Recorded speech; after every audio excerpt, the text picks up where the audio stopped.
Hey guys, and welcome to my review for House of the Dragon Episode 9, The Green Council.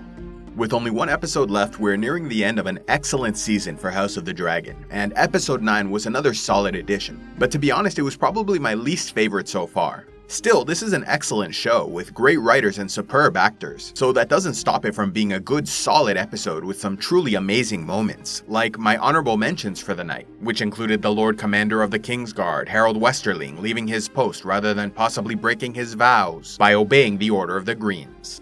These events went about differently in the books, where Harold Westerling died nearly 20 years earlier in 112 AC, but I've enjoyed his character so far, even if he hasn't had many scenes. Although the circumstances were tragic, I enjoyed seeing the people who upheld their honor this episode, even at the cost of their lives. Sir Harold wasn't killed, but lost a prominent position and put his future in jeopardy, and for that definitely has my respect. Similarly, the next honorable mention goes to more Kingsguard with the Cargyle twins, who also came off really well to me, as I really enjoyed all the scenes of them searching for Aegon, finding him, and even the split at the end. I always enjoyed their story in the books, so I'm looking forward to seeing more of them. Another star this episode was Aemon Targaryen, as the actor is really doing a good job portraying this role. As much as I dislike him, I think Aemon is a far better candidate for leading their house, and possibly even ruling the realm, than Aegon. I was also once again impressed by Helaena, my favorite Green, who looked away when Aegon was being crowned, which to me means she knows this is a mistake, and he's unworthy of the throne. The last honorable mention goes to another Green, Otto Hightower, as he's another of these people I don't like but very much respect. Treating people like pieces in a game, working towards usurping power, plotting behind the king's back, all can certainly be considered moral failings. But Otto is not a Septon. He's not trying to be moral. He's not trying to be nice, fair, or honorable. He's a political warrior who invaded the Red Keep and has been fighting a decades-long campaign, which he ultimately won, to install his family on the throne. Even if I'm not on his side, I have nothing but respect for this level of commitment to a cause and loyalty to his family. Similar to how I felt about Tywin Lannister, except his treatment of his family was outright cruel, whereas Otto was just as manipulative but far less harsh. Now, for the fifth best moment of the episode, we stay with Otto Hightower when he met with Mysaria about Aegon's location. This was an excellent scene, along with much of what led up to it, and I really like how powerful Mysaria has become. This is the character I've been wanting to see, although I will say it was quite surprising seeing she was trying to be altruistic with her power, as this definitely was not my impression from the books.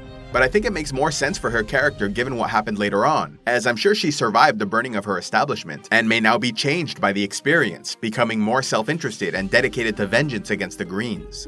For the number 4 spot, I went with the Kingsguard searching for, finding, and fighting over Aegon the Drunkard as he desperately tried to escape his fate.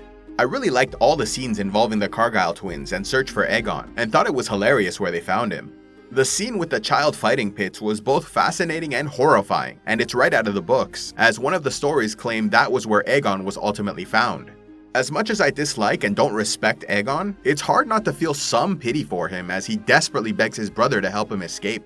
Whatever horrible deeds Aegon will ultimately commit as king, to me his mother and grandfather will always share in the blame, as they gave him power even he knew he shouldn't have. For the third best moment of the episode, I chose the Green Council scene, and death of loyal Lord Beesbury.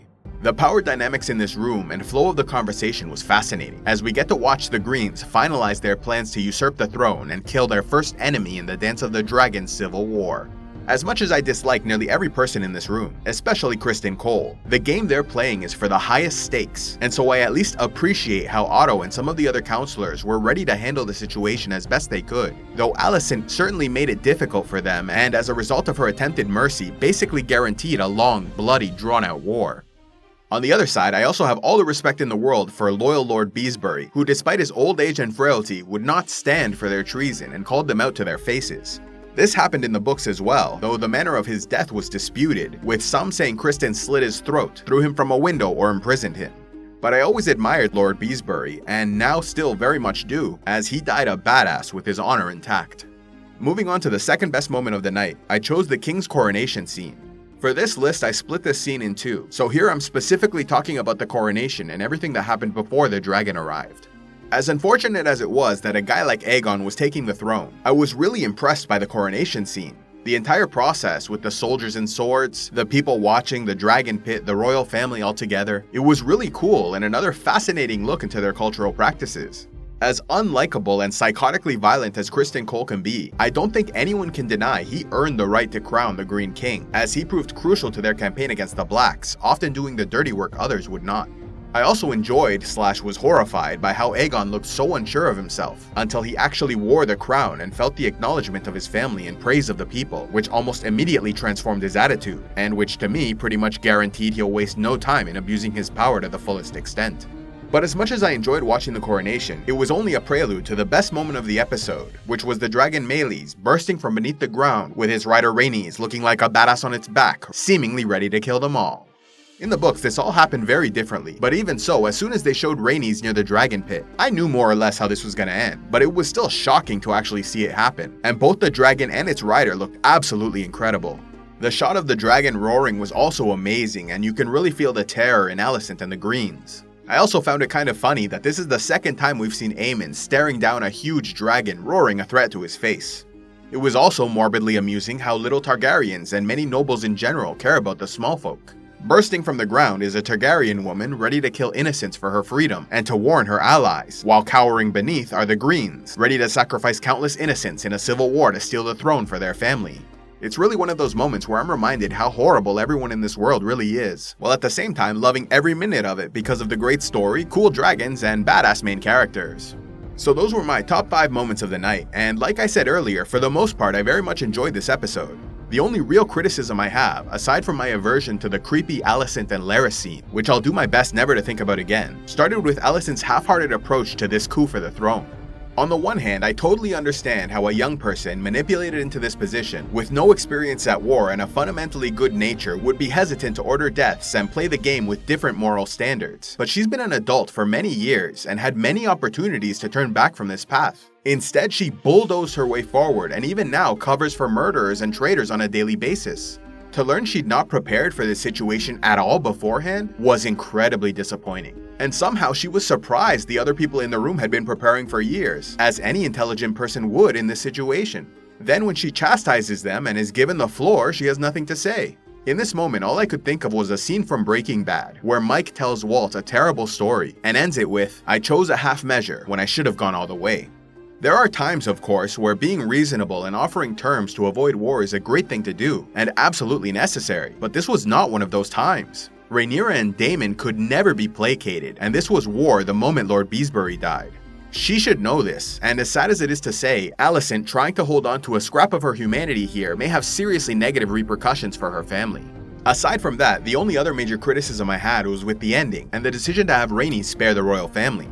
To me, this was a massive mistake, not only for the character but also the writers, as honestly her decision making here really made me lose some respect for her. As much as I hated seeing innocent people die, I can completely understand why Rhaenys felt it necessary. This is war. Both Meleys and Rhaenys are crucial military assets, and she has vital information for their allies.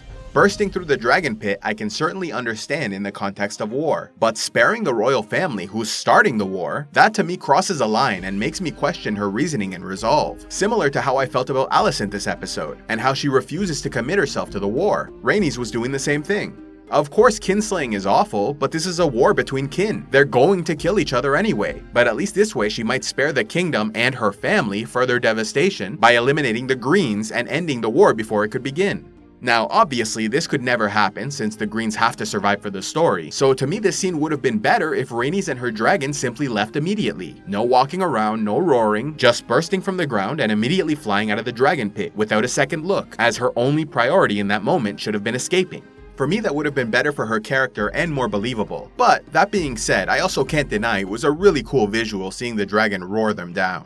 Now, for the best kill and quote of the episode, we go to the death of loyal Lord Beesbury, who valiantly stood up against the treasonous council, giving his life for the rightful queen and the wishes of his friend, when he said, "I am 76 years old. I have known Viserys longer than any who sit at this table, and I will not believe he said this on his deathbed, alone, with only the boy's mother as a witness. This is seizure, this is theft, this is treason at the least." So that's it for my review of House of the Dragon Episode 9, The Green Council. Like I said, this was a solid episode, and once again, the writing and acting is so good. Every scene, even scenes I don't fully love, are still fascinating and very enjoyable to watch. So overall, I'll give this episode a 7 out of 10.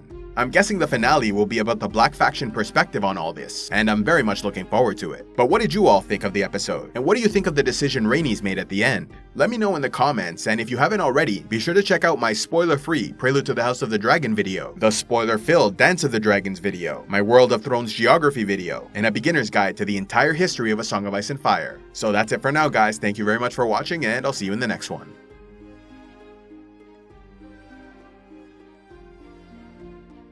A special thanks to all those who contribute to CivilizationEx. If you'd like to help the channel, be sure to give a like, leave a comment, subscribe, and check out the links below, or else go to patreon.com/CivilizationEx, where you can gain early access to videos, vote on future content, and watch the Patreon-only series, Heroes of Lore and Legend.